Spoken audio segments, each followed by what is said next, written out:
Olá, queridos irmãos e irmãs, sejam bem-vindos ao nosso canal e à reflexão diária de hoje, 25 de julho, São Tiago Maior, apóstolo.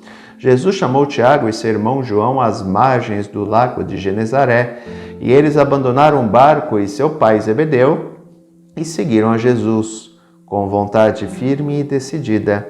Receberam de Jesus a alcunha de filhos do trovão, como os demais discípulos.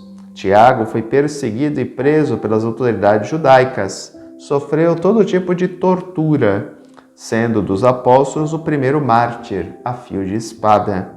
Quem o martirizou foi o malvado Herodes Agripa, pelo ano 44.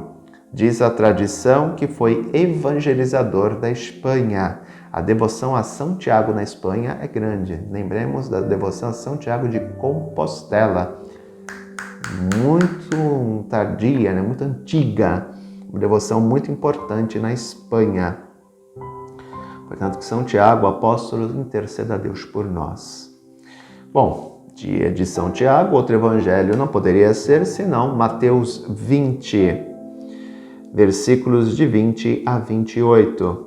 Naquele tempo, a mãe dos filhos de Zebedeu aproximou-se de Jesus com seus filhos e ajoelhou-se com a intenção de fazer um pedido. Jesus perguntou: "O que tu queres?" Ela respondeu: "Manda que estes meus 2 filhos se sentem no teu reino, um à tua direita e outro à tua esquerda." Jesus então respondeu-lhes: "Não sabeis o que estáis pedindo. Por acaso podeis beber o cálice que eu vou beber?" Eles responderam: "Podemos." Então Jesus lhes disse: "De fato, vós bebereis do meu cálice, mas não depende de mim conceder lugar à minha direita ou à minha esquerda. Meu Pai é quem dará esses lugares àqueles para os quais ele os preparou." Quando os outros 10 discípulos ouviram isso, ficaram irritados contra os 2 irmãos. Jesus, porém, chamou-os e disse: "Vós sabeis que os chefes das nações têm poder sobre elas e os grandes as oprimem. Entre vós não deverá ser assim. Quem quiser tornar-se grande, torne-se vosso servidor.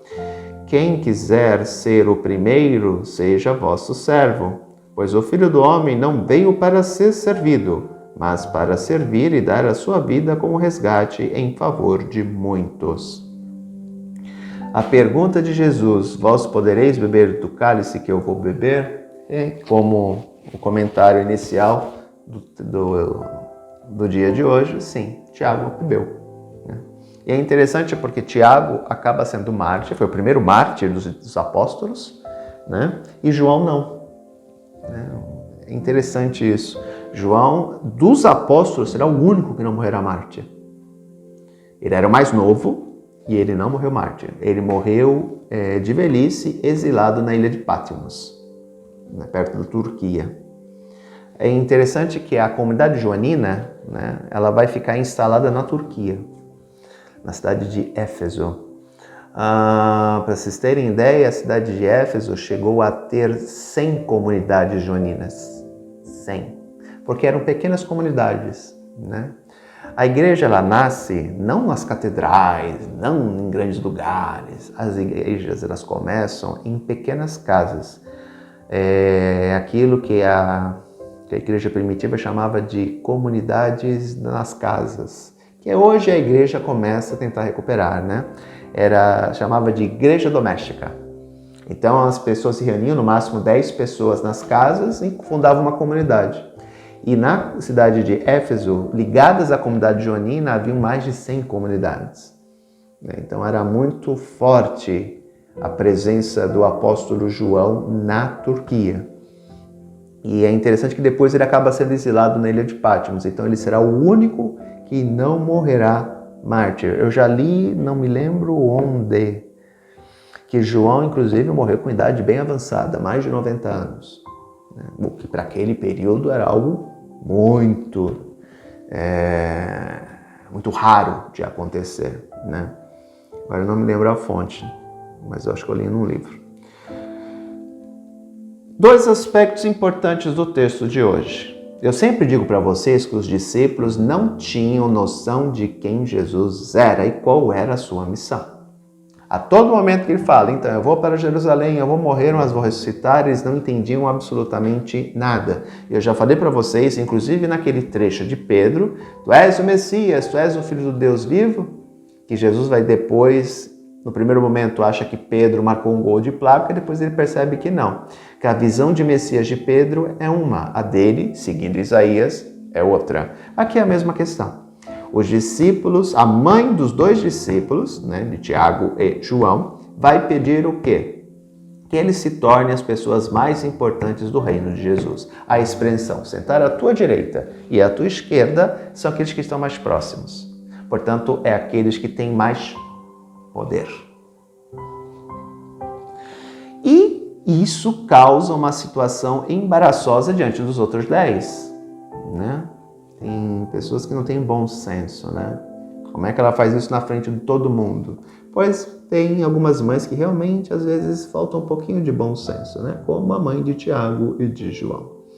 E aí o que acontece? Nós entendemos que a visão deles era uma visão político-social.